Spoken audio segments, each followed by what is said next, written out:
Pronto. Então, vamos iniciar aqui nossa aula de hoje. Hoje é 23, né?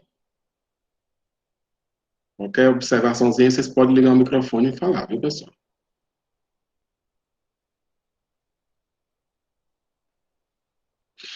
Então, nossa turmazinha aí, primeiro ano, turma 100, 101 da tarde. Nós vamos falar do nosso conceito de movimento retilíneo uniforme, MRU, certo? M, né, de movimento, reto da trajetória retilínea, e o U de uniforme, porque nós vamos trabalhar com a característica específica do movimento, que é com velocidade constante. Tá bom? Então, o movimento retilíneo uniforme, né, MRU, é um corpo que realiza MRU quando sua velocidade é constante e diferente de zero. Porque se for zero, não há movimento, é repouso. A gente já falou sobre isso, né? Zero, né, é quando é o repouso. Então, imagine aqui nessa trajetória, né? Aí você tem um carrinho aí, partindo aqui de uma certa posição, né? Diferente aqui, ó, essa posição aqui é a origem. Então, aqui é a posição inicial zero, e ele vai até uma posição S, né? Então, ele faz esse percurso aqui, fazendo esse deslocamento, né? Com velocidade constante. Então, nesse caso aqui, nós temos um movimento uniforme. Isso aqui é muito usado no deslocamento de carro, né? Para saber o tempo que o carro faz um percurso, né? Muito usado em código de trânsito aí, também para fazer a linha de ônibus, né? Para ter uma noção do horário que o ônibus chega em cada parada, né? Isso aqui é muito usual nesse aspecto. Então, a função horária que representa o movimento é dado por, nós temos aqui, ó, função, né, da posição, qualquer posição que ele possa ter aqui vai depender da posição que ele partiu, mais a velocidade que ele faz o percurso e o tempo. Isso aqui é a função que descreve.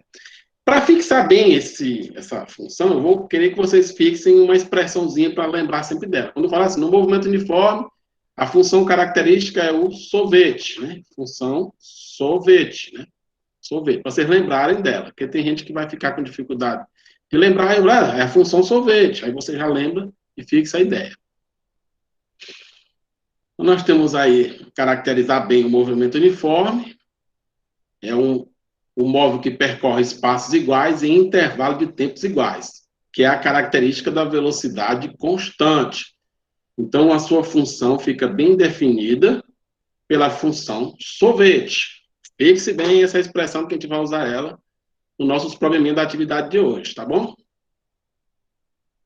Então, os tipos de movimento retilíneo uniforme. Então, nós vamos usar o movimento progressivo, né? É aquele cujo deslocamento do móvel se dá no sentido da orientação da trajetória, né? Ele vai aumentando as suas posições, ou seja, a velocidade vai ser positiva, o bonequinho aí correndo, né? Aí eles saem da posição S0 para uma posição S, né? Onde S é maior do que S0. Então, nesse caso aqui, aumenta no decorrer do tempo a posição, ΔS, a diferença, e a velocidade é positiva, maior do que zero. Já para o movimento retrógrado, né? Retrógrado já tem uma ideia, né, daquilo que vem diminuindo, né? Aquilo que encolhe, né? O deslocamento do móvel se dá no sentido contrário da orientação da trajetória. Então, a posição final sempre é menor do que a posição inicial. Então, nesse caso aqui, ele vai se mover no sentido contrário, né? Aí a posição inicial é maior do que a posição final.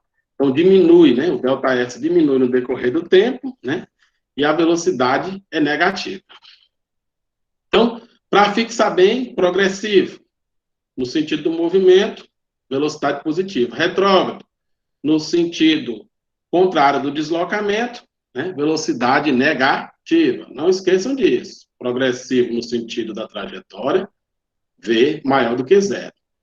Retrógrado, no sentido contrário da trajetória, velocidade menor do que zero, negativo. Fixe bem essa ideia. Então, como é que é o gráfico posição em função do tempo do movimento uniforme, né? A gente pode ter, ele é sempre uma função do primeiro grau, sempre. Então, como é que é o plano cartesiano espaço em função do tempo, né? Então, você vai ter os dois eixos, né? Você vai ter o eixo da posição e o eixo do tempo, E aí você vai ter as funções que descrevem esses gráficos, né? Quando você tiver um gráfico crescente, certo? Um gráfico crescente, você tem, né? Isso aqui a gente vai estudar bem depois da nossa atividade avaliativa, a gente vai estudar muito bem essa parte gráfica. Vamos fazer até montagem de gráfico, tá bom, pessoal? Nós vamos trabalhar. Cadê o ponteiro aqui? Aqui, ó. A posição fica na vertical e o tempo fica na horizontal. Por isso que ele é posição em função do tempo. E quando a velocidade for negativa, né, movimento retrógrado, aí a função é decrescente. Crescente para velocidade positiva, decrescente para velocidade negativa. Tá bom?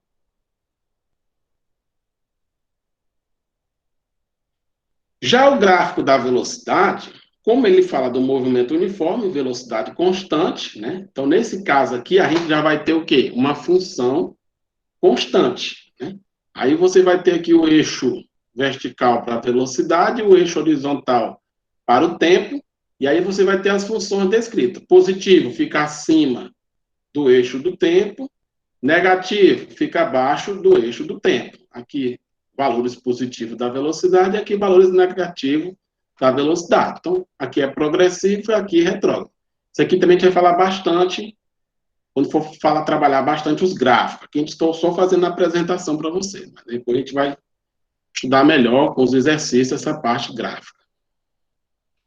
Aí, aqui nós temos um exemplo, e aí eu fiz ele aqui de duas maneiras. Primeira maneira, para você lembrar da função característica, que é a função sorvete, né? Você tem aí o móvel, né?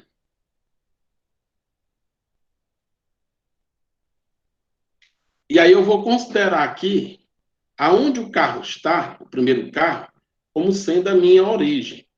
E aonde o outro carro está, vai ser a minha posição de 100 metros. Por quê? Porque ele diz que são dois móveis, A e B, de dimensões desprezíveis, movendo-se em um movimento uniforme com velocidade. Velocidade de A, 25, né, que é esse aqui.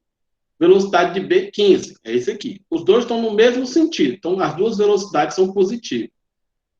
Então, no instante T0, aí está aqui, ó. Marquei aqui, tempo zero, aqui vai ser minha origem. Aí, como esse carro está distante 100 metros desse outro, aí eu marquei aqui que a posição que ele se encontra em relação a esse aqui no mesmo momento é 100 metros. Então, é a posição inicial dele. Toda vez que o tempo é zero, é a posição inicial do móvel, né? Desse aqui é zero e desse aqui é 100. Então, eu vou escrever as funções horárias de cada um, do A, baseada no sorvete. Quem é sorvete? Posição inicial de A, zero. Quem é a velocidade de A? 25. Então, fica 25t. Então, quem é A? É 25t. Né? B, na função sorvete. Quem é a posição inicial de B? Quando o tempo é zero, quem é a posição? 100. Ó. Você bota aqui, ó, 100. Quem é a velocidade de B? 15. Então, fica 15. Aí, vem aqui está o T. Está quase pertinho aqui, mais aqui. Ó, é o T. Então, quem é a função de B? 100 mais 15t. Aí ele faz uma pergunta. Determine depois de quanto tempo o A alcança o B, porque esse A está mais rápido, vai ter um momento que ele vai alcançar o B. Então, os dois estão andando no mesmo sentido, mas o A está mais rápido. Então, vai ter um momento que o A alcança o B. Por isso que a gente fez essa história de zerar o relógio nesse momento. Zerei o relógio nesse momento, né? Peguei aqui a posição 0 e aqui a posição 100. Então, esse aqui do 100 continua para frente, esse aqui do 0 vai para frente, até alcançar esse que estava na frente. Então, os dois vão ocupar a mesma posição, por isso que eu usei as funções. Quem é a função de A? 25t. Quem é a função de B? Aí é 100 mais 15t. Então, 15t e 25t estão em lados diferentes da igualdade. Vou botar no mesmo lado da igualdade, né? Então, aqui você vai ter o quê? Esse 15t vem para o outro lado com sinal trocado. 25 menos 15t, que dá 10t. Né? Isso aqui igual a 100. Então, quem é t? 100 dividido por 10. Então, 100 dividido por 10, 10 segundos. Então, o tempo que ele vai levar para se encontrar, né, o A alcançar o B, ou ficar no mesmo lugar, é de 10 segundos. Agora nós vamos para o seguinte, a outra maneira de se fazer é essa segunda opção aqui, né? Que eu vou usar o conceito de velocidade relativa, né? Como eles estão no mesmo sentido, então a velocidade relativa de A em relação ao B, porque o A é mais rápido, é a diferença, porque os dois estão seguindo no mesmo sentido. Então a diferença de velocidade entre um e o outro vai me dar a velocidade que um tem em relação ao outro. Então, nesse caso aqui, 25 menos 15 dá 10. Pelo conceito de velocidade média, né, que é espaço pelo tempo, corresponde a essa velocidade relativa, velocidade média. Então, quem vai ser o tempo? O espaço, eu sei que são os 100 metros que vai ser percorrido. Ele vai ter que percorrer essa diferença de 100 metros. Uma hora ele vai ter de cobrir essa diferença de 100 metros que um tem em relação ao outro, quando o relógio está zerado. Então, isso vai acontecer quando? Aí você coloca aí, ó, 100, né, igual a, ou 10 igual a 100 dividido por ΔT, troca de posição ΔT por 10, então fica 100 dividido por 10, que vai dar os 10 segundos, que a gente fez lá naquela parte lá usando funções, tá bom? Então eu só fiz esse aproveitamento aqui. Tem uma forma de fazer por velocidade relativa e a outra por função, que é o nosso assunto nesse momento. Aí aqui a segunda, também eu vou fazer das duas formas. Vou fazer por velocidade relativa e também por funções. Como a função característica é a função sorvete, certo? Então, a distância entre dois automóveis vale 300 km. Dois automóveis. Estão distantes um do outro 300 km. Eles andam, um encontra o outro, ou seja, um vai no sentido do outro. Então, nesse caso aqui, diferente do outro, que estava no mesmo sentido, agora vai ser soma de velocidade. Mas para mim aqui não preciso me preocupar muito com isso, porque o que eu sei é que o A vai para o rumo do B e o B vai para o rumo do A. Então, eu coloco aqui o zero no A, e aí a velocidade dele é 60 positivo. E eu vou colocar o B na posição 300 em relação ao A, que ele está 300 em relação ao A. E a velocidade do B será negativa, porque ele está no sentido contrário, menos 90. Quando eu descrever as funções, por que eu chamei de A e de B? Poderia chamar de 1 e de 2, mas eu quis chamar 60 como um corpo A e 90 como um corpo B. Então, quem é a função de A? Eu considerei que o A está na origem, né? Zero, a origem das posições, zero. Então, ele vai estar, a minha posição inicial é zero, com o meu relógio aqui zerado. Mas, quanto é a velocidade? 60 positivo. Então, quem é a minha função de A? 60t. Meu B, pela função sorvete, posição inicial de B, com relógio zerado, 300.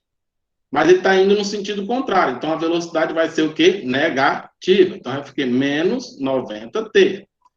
Quando é que um vai encontrar o outro? Ou seja, quando eles estiverem na mesma posição. Ao fim de quanto tempo se encontrarão? Então, a posição de A igual à posição de B. Então, 60t igual 300, né, que é o B, ó, menos 90t. De novo, aquela história. Os t têm que ficar do mesmo lado da igualdade, certo? Então, você bota 90t para lá, com sinal trocado, aqui é negativo, vem positivo. 60t mais 90t dá 150t. Isso aqui igual a 300. Então, 300 dividido por 150 dá 2 horas, que é o tempo, né, que está aqui em quilômetro, e a velocidade de quilômetro por hora. Então, vai ser o tempo dado em horas. Então, de 2 horas. Fazendo por velocidade relativa, não muda, mesma coisa. Aqui, os dois móveis, do mesmo jeito que eu fiz, ó, um a 60, o outro a 90, distância entre eles 300, né? A velocidade relativa, como agora estão no sentido contrário, é somando. Então, quando eu somar aqui, dá 150 km. Como a velocidade relativa é 150, a distância percorrida é 300, quero saber o ΔT, então vou ter o tempo de 2 horas. Mesmo jeitinho que nós fizemos anterior. E aí a gente finaliza. Ok? Aí vamos para a nossa atividade de hoje. Vou aqui interromper a gravação para a gente conversar sobre as nossas dúvidas.